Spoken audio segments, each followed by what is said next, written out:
期六問責。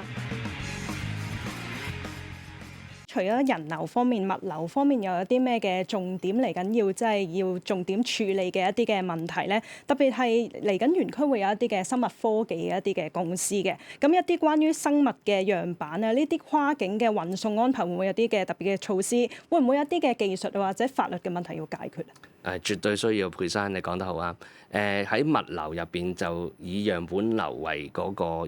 比較複雜啲嘅工作。樣本咧，因為生物科技咧，你冇樣本做唔到一個好嘅科研，而要做到頭先講話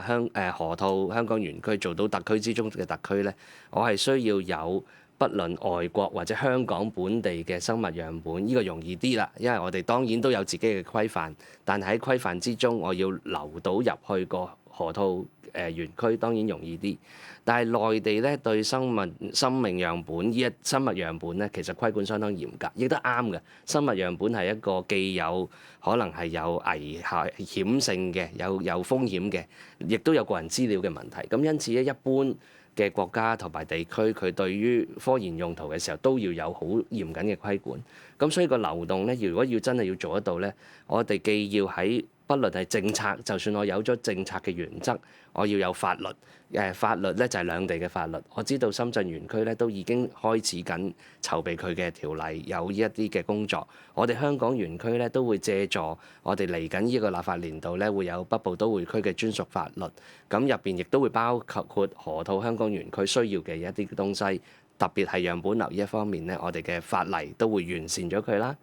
法例之餘咧，技術一定係要幫咗啦。咁頭先我提及過話，河套香港園區進駐率80%咧，我都已經預咗少少嘅位喺我啲實驗室咧，係需要，亦都要有啲投資，我哋都預咗啲資金，係要投入一啲硬件嘅工作、技術嘅工作，包括興建少量嘅樣本嘅儲存嘅工作啦，可能係冷凍，可能係有技術上。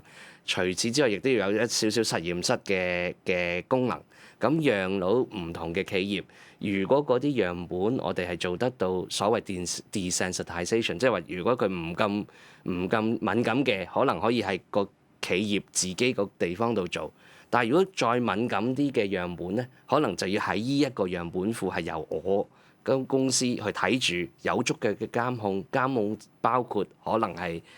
視像監控，包括係個物件嘅監控，唔會讓佢確保佢既儲存又好、監管好，全部都要喺我睇到嘅地方做嘅，亦都有可能。咁呢一方面，我哋嘅設備已經係投資緊、做緊、設計緊。咁就頭先講嗰幾樣嘢都要做到啦，有政策、有法律，亦都要有技術去將呢個樣本流咧真係實施到，咁我先至能夠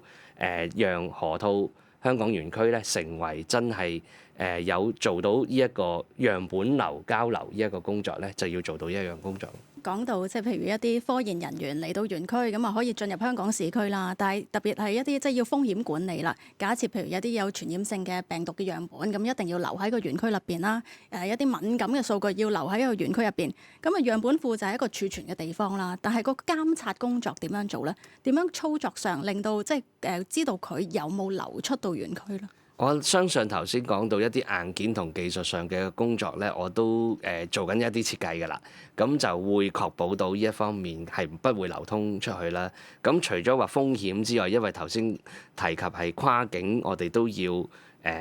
應承得對面嘅，我哋一定要做得到嘅。咁而佢哋當然都會睇返我哋呢一套嘅審核又好、監控又好、監管又好嘅措施同埋技術嘅。咁呢一方面兩地都會再去溝通啦，會確保到頭先景瑩你所講嘅嘢係唔會發生。